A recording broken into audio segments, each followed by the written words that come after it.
صل على نبينا صل على محمد بسم اللہ الرحمن الرحیم وبہ نستعین اما بعد۔ ایک مسئلہ یہ ہے، نماز میں قرأت کتنی آواز سے کرنا ضروری ہے؟ یعنی سنت میں، نوافل میں وغیرہ، اور اسی طرح فرض نماز کبھی اگر چھوٹ جائے تو اکیلے پڑھنے کی نوبت آئے، اس صورت میں جو قرأت نماز میں کی جاتی ہے سورہ فاتحہ اور دوسری جو صورت ملاتے ہیں، تو اس کے تعلق سے مسئلہ یہ ہے کہ وہ قرأت کتنی آواز سے کرنا ضروری ہے۔ جواب یہ ہے کہ اتنی آواز سے کرنا ضروری ہے کہ آدمی کم سے کم خود اپنے کانوں تک اس کی آواز کو سن سکے۔ اتنی آواز سے پڑھنا ہے کہ آدمی جو کچھ پڑھ رہا ہے، جیسے الحمدللہ رب العالمین پڑھا یا قل اعوذ برب الفلق پڑھا، تو اس کی زبان سے نکلے ہوئے الفاظ اور اس کی آواز اس کی کانوں تک پہنچے، اتنی آواز میں پڑھنا ضروری ہے۔ ہاں، اتنا زیادہ زور سے بھی نہ پڑے کہ بازو میں جو بندہ نماز پڑھ رہا ہے اس کو ڈسٹرب ہو۔ ہمارے یہاں ہر موقع پر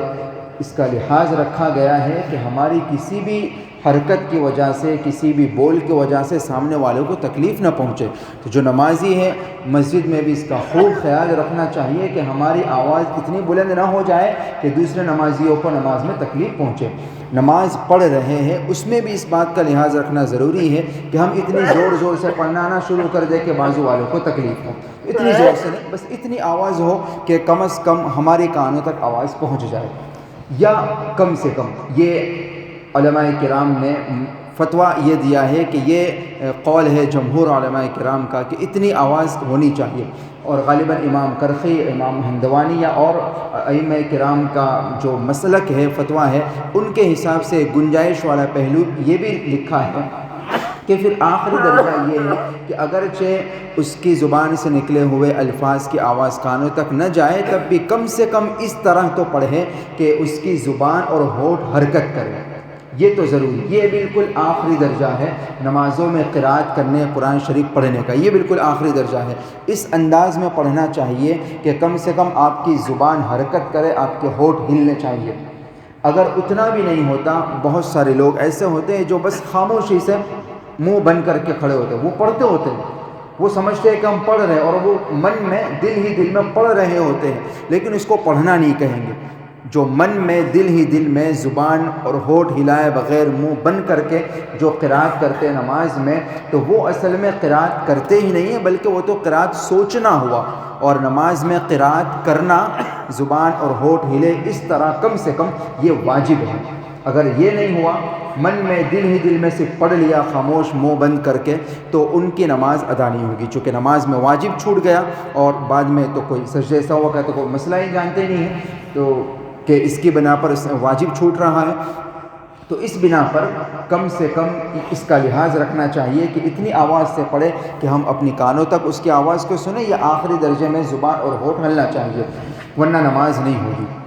اسی طرح کا مسئلہ قرآن پاک پڑھنے میں ہے۔ جو حضرات قرآن شریف پڑھتے ہیں، ماشاءاللہ پڑھنا چاہیے، صرف رمضان کا یہ حکم نہیں ہے، یا صرف رمضان کا عمل نہیں ہے، پورا سال کچھ نہ کچھ قرآن پاک پڑھنا چاہیے۔ تو جو حضرات قرآن شریف پڑھتے ہیں اس میں بھی اس بات کا لحاظ رکھیں کہ منہ بند کر کے جو صرف انگلی گھماتے رہتے ہیں، تو اگرچہ اللہ تعالیٰ اس پر بھی ثواب عطا فرمائیں گے قرآن کو دیکھنے کا، قرآن پر انگلی گھمانے کا، لیکن جو اصل پڑھنا کہاں جائے گا وہ تبھی جب کہ آپ زبان اور ہونٹ ہلاتے ہیں، ورنہ وہ تو صرف سوچنا ہوا، پڑھنا نہیں ہوا۔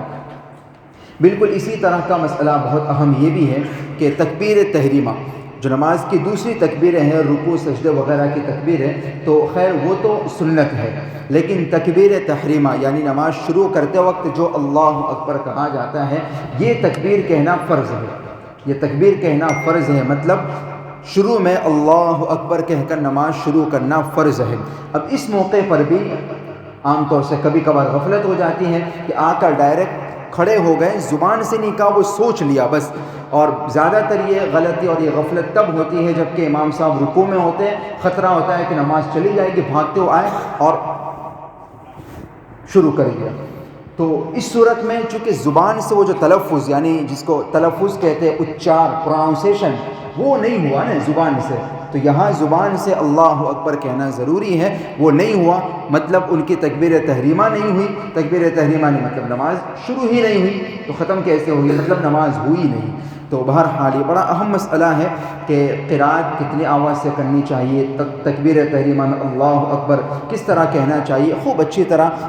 دھیان سے توجہ سے نماز ادا کرنی چاہیے۔ اور نمازوں کے الفاظ، نمازوں میں عام طور سے جو دھیان بھٹک جاتا ہے، دھیان نہیں رہتا، ادھر ادھر کے وسوسے اور خیالات آتے ہیں، اس کا ایک علاج، بہت سارے علاج علماء کرام نے بیان کیے ہیں، تو اس میں ایک علاج یہ بھی بیان فرمایا ہے کہ آپ جو پڑھ رہے ہیں اس کو آپ سمجھ کر پڑھیے، آپ کو معلوم ہو کہ آپ کیا پڑھ رہے ہیں، تو زبان اور ہونٹ ہلا کر اچھی طرح سمجھ کر پڑھیں گے تو انشاءاللہ تعالی ہماری نمازیں جاندار بنے گی، خشوع و خضوع والی بنے گی۔ اللہ تعالی مسائل کو سمجھ کر صحیح معنوں میں عبادات کی توفیق عمل کرنے کی توفیق عطا فرمائے۔